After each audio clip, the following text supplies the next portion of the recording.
I just figured out that I can adjust my headphones. This whole time I thought they were just like one size and I would just like have to deal with them being a tiny bit like off. You can extend them. We're literally halfway through season 2 and I just realized I can do this.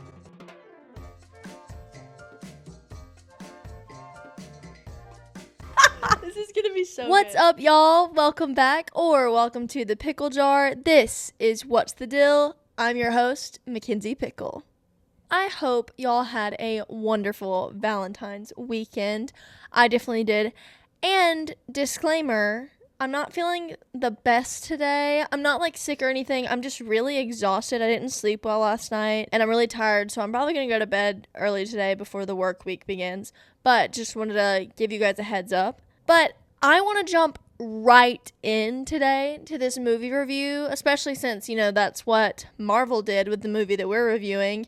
And it's no surprise, you already know. Today, we are going to be discussing Captain America: Brave New World. This film was directed by Julius Onah, I believe is the pronunciation of the last name. And it stars Anthony Mackie as the leading man, Sam Wilson, Captain America, baby. I love you so much, Anthony Mackie. Leading man, you deserve this. I'm so happy he has his own movie. Like, it's his movie. He's not a side character or a sidekick or anything like that. Like, he is the main character, main man, and I'm just so proud of him. He deserved this moment, and I love him. But now, on with the review. Spoilers ahead. So if you haven't seen the movie and you don't want a spoiler, maybe come back to this video after you watch the movie. First off, the elephant in the room. No Marvel intro? Question mark?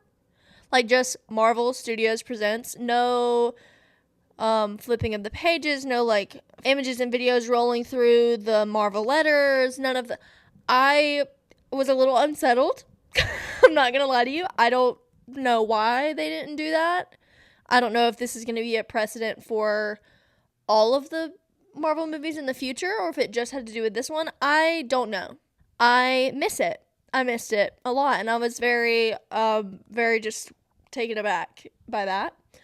Second, Sam Wilson. I love you so much. I love you, Sam Wilson. Such a good leading man. And I have to talk about really fast when Harrison Ford's character, Thaddeus Ross, is like, "You're not Steve Rogers." The gasp that I gusped, like, I know you are not saying that to Sam Wilson, the man that Steve Rogers chose to be Captain America, and B, I will absolutely deck you, okay? Like, of course Sam Wilson isn't Steve Rogers. He's his own person. And Steve chose Sam, knowing that Sam wasn't just like Steve Rogers. Sam can add so much more to Cap that Steve never could. And to me, in my opinion, they're two completely different entities. Like, yes, they're both Captain America, but you still have Steve Rogers' essence and his sort of era of Captain America and what that created for people and that hope and all that storyline, whatever, yada, yada, yada. But Sam Wilson is his own entity, and it's bringing about this new Captain America era that can speak to so many other things that Steve couldn't. And I think that's the beauty of Steve choosing Sam, is because he knows that Sam can add more that Steve didn't have, like, because Sam is a completely different person with different experiences, different background, all of this stuff. So I wanted to punch Thaddeus Ross in the face, which, like, that's not a first for any time Thaddeus Ross has been on screen anywhere, which I do have to say, it is so funny to me. Like, Harrison Ford, I think he did a great job playing Thaddeus Ross.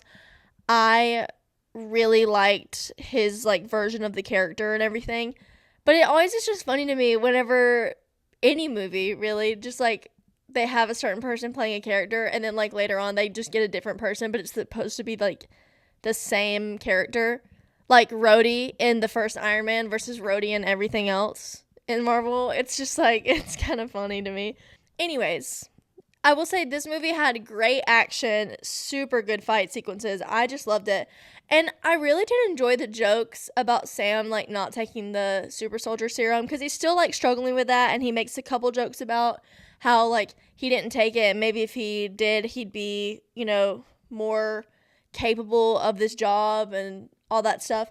But the fact that he doesn't have the super soldier serum, like, it is pure, like, unadulterated human being, and can still hold his own and be an absolute beast in hand-to-hand combat in any of the fight sequences at all, just proves how worthy Sam Wilson is of being Captain America. Because what do you mean that you literally just got stabbed in the chest, have no super soldier serum, you're still, like, being beaten up, and you're still winning the fight? How, like, he has trained so much to be where he is, like, especially, like, when you kind of see a snippet of his training with, like, Isaiah Bradley. That is crazy. Because looking at him, you're like, oh, yeah, super soldier. No, he's a regular human. And he trained hard and he worked hard. It's just well-deserved. You know what I mean? Like, it just tells how strong he is, both physically and mentally, to be taking on this Captain America role. And the fact that he's doing it with the same human strength that, like, everyone else in that, like, sort of universe has. I mean, obviously he trained and he does all that stuff, whatever, but it's really inspirational that, like, he doesn't have this super soldier serum helping him out. It's his hard work and dedication and talent that are being put to the test and that have made him who he is. It's so beautiful. I love that they didn't make him take, like, the super soldier serum. I just love that. I also want to talk about the new Falcon, Joaquin. We've seen a little bit of him before, but he isn't my favorite character.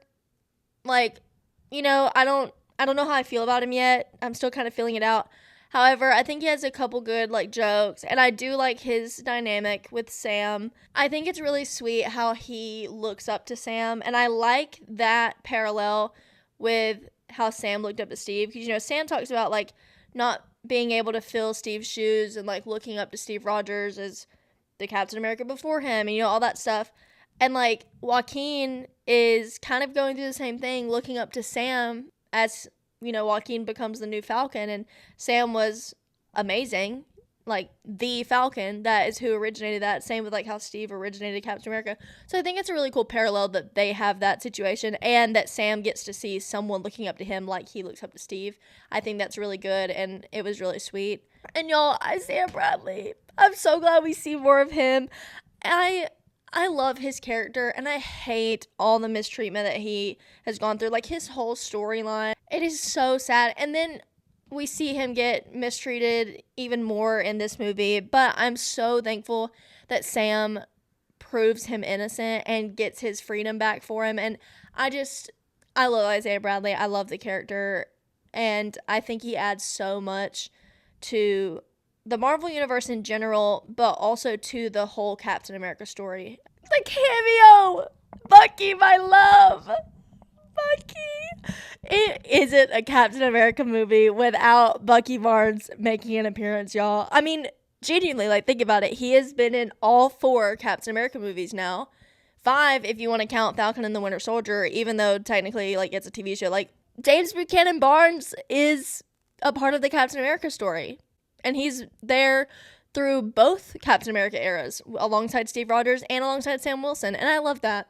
And I loved getting to see Sam and Buck back together again. When I saw him, I lunged forward into that theater and I grabbed my friend's arm so hard. Like, I didn't expect to see him. I didn't. I was hoping, because, like I said, he's in every Captain America movie because he's Captain America's best friend. And then also I loved seeing him and Sam becoming friends and playing off each other in Falcon and the Winter Soldier. So it's like, I'm really glad that we saw him again and we saw them together. I thought his speech was good. I thought it was very inspirational and powerful, him talking to Sam and sort of helping, because, Sam is talking to him about his doubts, especially with, like, Steve choosing him and stuff like that. And, Bucky knew Steve very well. And I think hearing from him the sort of, like, comfort and reassurance about Sam being Captain America is really helpful, especially because Sam knows that Bucky knew Steve very well and knew what he would want. It's reassurance in a way that not really anybody else can give him. I I don't know how to feel about him being a politician. I don't know. You know what I mean? Like, they threw that in there and I was like, oh, okay. But it does make me interested to see what is going to happen in Thunderbolts, because, like, is that going to play into it? I don't know. I'm looking forward to that movie and figuring out what's going on with his character now, too. But back to the main event, I have a really big qualm.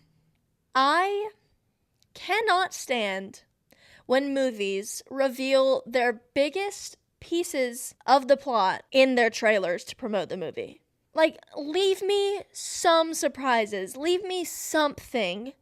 Especially the big piece of the movie, because I don't want to go see a movie that I already know what's going to happen. Do you know what I'm saying?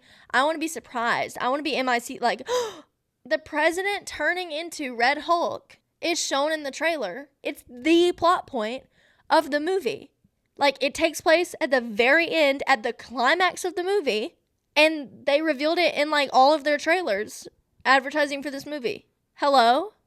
Like, the entire movie is leading up to Samuel Stearns using mind control and all this stuff to turn Thaddeus Ross into Red Hulk.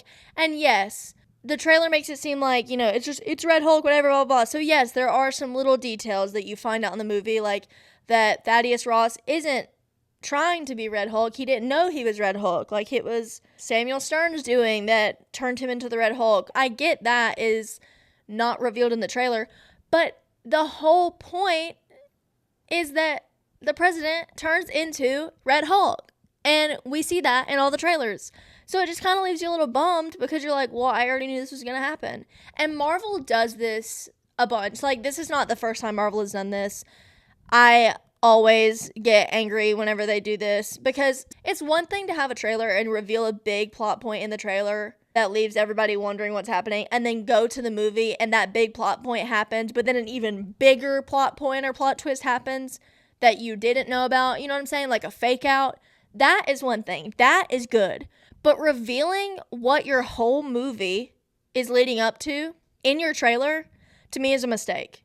At the end of the movie, when he turns into Red Hulk and they have a fight, I'm like, so I just watched an entire movie that was good, but I watched this entire movie and I already knew what was going to happen because you revealed it in the trailer. I don't like when movies do that, because to me it takes out a lot of the excitement and suspense. Do you know what I mean when I say that? Like, I wish they wouldn't have shown that the president turns into him. Like, you literally see Harrison Ford turn into him in the trailer. They shouldn't have done that. You know what I mean? To advertise. And I think that was just poor marketing on their part. And you're revealing too much in your trailers. And that is just a huge no-no for me. I do want to say, because I mentioned Samuel Stearns, I do like this villain. I think he's very interesting. And the actor who plays him, excellent job. Very intelligent and honestly kind of conniving and he was a very interesting character, good villain. However, shout out, because the actor that plays him is also in one of my favorite childhood movies of all time, Scooby-Doo 2 Monsters Unleashed. So thank you for that as well.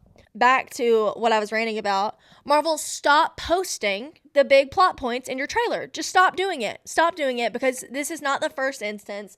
And I am sick of you guys doing that. Okay? I'm sick of it. You're taking away a really fun part of the movie-going experience whenever you just reveal most of what's happening. I have a couple other things, though, that I want to talk about. The whole, like, tease and, like, conversation of starting up the Avengers again throughout the movie. Like, I know it's gonna happen because we have 2 Avengers movies coming out in the next 2 years, but just hearing it spoken in an actual Marvel movie that they put out, I'm really excited, because I can't wait to see what all is gonna entail with the Avengers, like who's gonna make the cut, what's gonna happen, all of this situation. I just can't wait to see how all of that unfolds.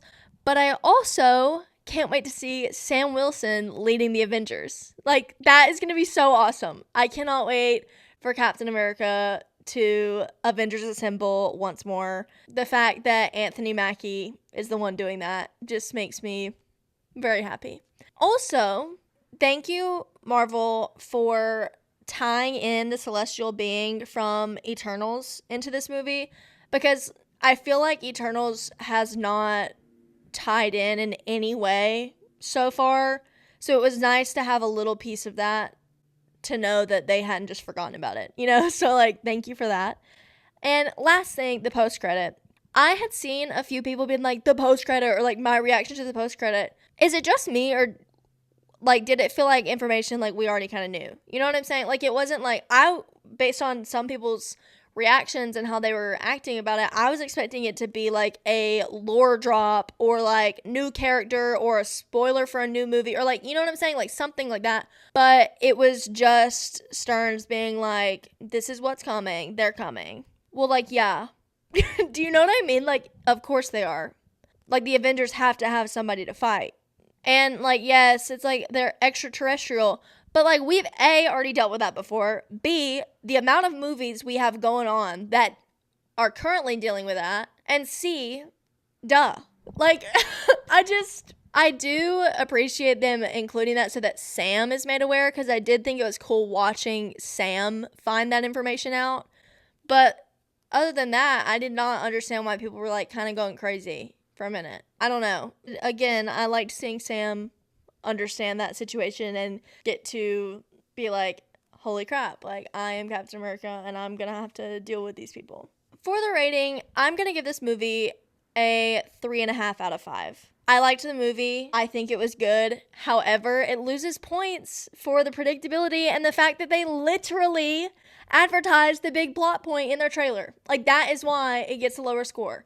I thought that it was a good Marvel movie. It had good action. Mackie was absolutely excellent. Wonderful leading man. I liked the other characters, and it was cool to see Harrison Ford as Thaddeus Ross, and I think it was a good villain. I think you should go see it. But I give it a 3.5 out of 5 because of the whole trailer situation and revealing all of that stuff. But still go see it again because it was a great Marvel movie, and Anthony Mackie deserves all the love and praise in the world. Pickle's pick for this week is a book. It is Rewire Your Heart by David Bowden. It's a really good book. I really enjoyed it. A lot of notes. It's a Christian book, and I've been reading it for 75 hard, which, by the way, I'm a little more than halfway through. I'm so excited. I'm very proud of myself for getting through it so far, and I don't have that much. I can see the finish line, you know what I'm saying? And so I'm very excited. And this book, that was the second book that I finished, and it's very good. I highly recommend it. It makes you see sin and our relationship with Jesus in a different light, and how we should approach our day-to-day lives and also look to Christ. It's a very good book. It's a very good book. That's all I have for you. Thanks so much for tuning in, however you decided to tune in. Please, please, please, please let me know what you thought of today's episode, what you think of the podcast, what I should review next, and please share with your family and friends. I really appreciate all of your support. I love you big time. I hope you have a great week. It's time to close the jar. Bye!